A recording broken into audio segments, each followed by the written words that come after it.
Attila regarde le ciel gris couvert de nuages bas et dit à Onégèse, à la première occasion: je veux quitter cette ville triste et me rendre à Rome pour travailler dans l'Ulpia et les autres grandes bibliothèques. On dit qu'Alaric a maintenant plus de 100 000 guerriers. Je remarque que les Romains sont devenus moins orgueilleux. On commence à estimer Alaric. Pour diriger les Romains avec des lois codifiées, il ne faut pas avoir de qualités exceptionnelles. Tandis que pour être un chef reconnu d'un peuple barbare et guerrier, il faut démontrer ses capacités. C'est exact.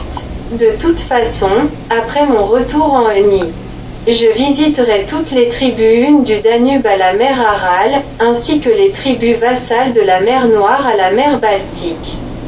Onégèse s'étonne. On peut comparer cela à une campagne électorale sous la République, mais à une très grande échelle. C'est passionnant. Antrécius. Il salue chaleureusement Attila mais remarque à peine Onégèse.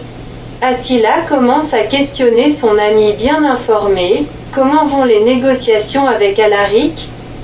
Alaric a déclaré plusieurs fois qu'il voulait être regardé comme l'ami des Romains. 3 sénateurs sont venus comme ambassadeurs à Ravenne, à sa requête, pour solliciter la ratification du traité. Quelles sont ces conditions? Elles sont modérées. Alaric aspire au rang de maître général des armées de l'Empire d'Occident. Il demande un subside annuel en grains et en argent, et l'autorisation d'installer son peuple dans les provinces de Dalmatie, de Norique et de Vénétie.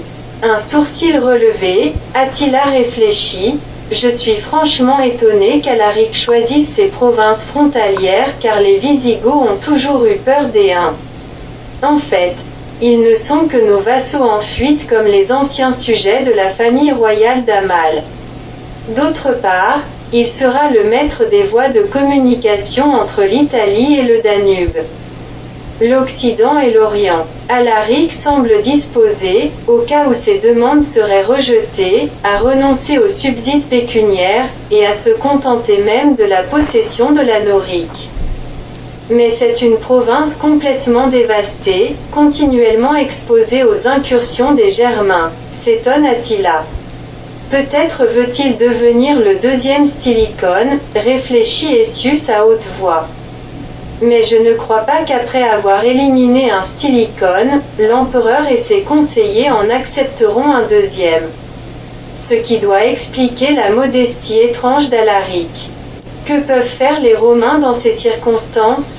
Les sénateurs ont peur qu'en cas de refus les barbares n'assiègent de nouveau Rome, soupire Essius. Olympius conseille à l'empereur, sous prétexte d'escorter les sénateurs, d'envoyer à Rome des renforts. Les sénateurs repartent sous une escorte militaire de 6000 Dalmatiens, la fleur des légions impériales, ayant reçu l'ordre de marcher de Ravenne à Rome à travers un pays, occupé par des barbares.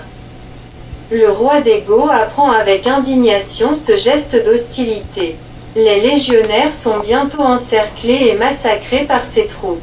Leur général, Valence, se sauve du champ de bataille suivi seulement d'une centaine de soldats.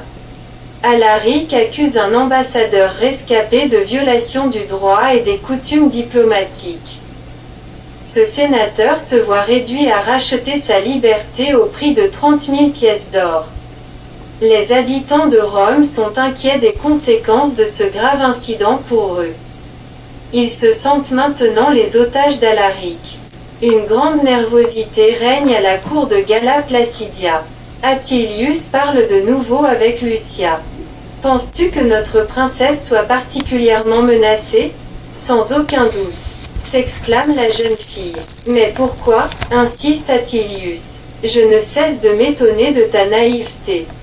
Si les négociations cessent, Alaric peut de nouveau assiéger Rome et être cette fois beaucoup plus dur.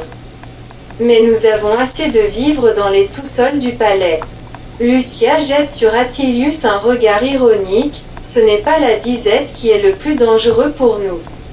Alaric peut demander Galla Placidia comme otage. Confus, le poète murmure, oui. C'est très probable, mais c'est si difficile à admettre comme éventualité. La sœur de l'empereur en captivité chez les barbares. Alaric peut même essayer de forcer son auguste otage à l'épouser afin de commencer la lutte pour le trône impérial.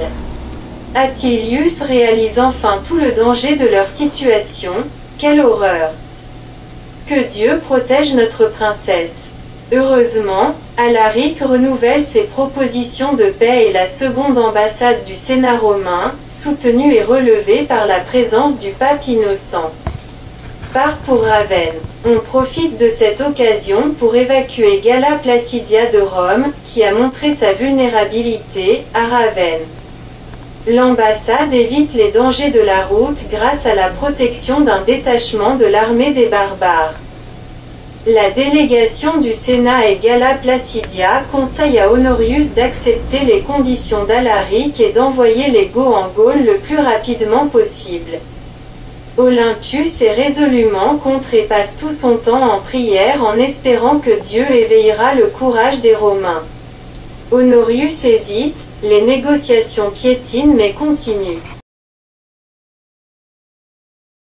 Galla Placidia commence rapidement à s'ennuyer à Ravenne. Dans cette ville, même les statues semblent tristes et dépaysées. Maintenant la guerre va durer longtemps. Pour la soulager, Attilius compose quelques odes. Quand il chante sa beauté, il l'admire sincèrement.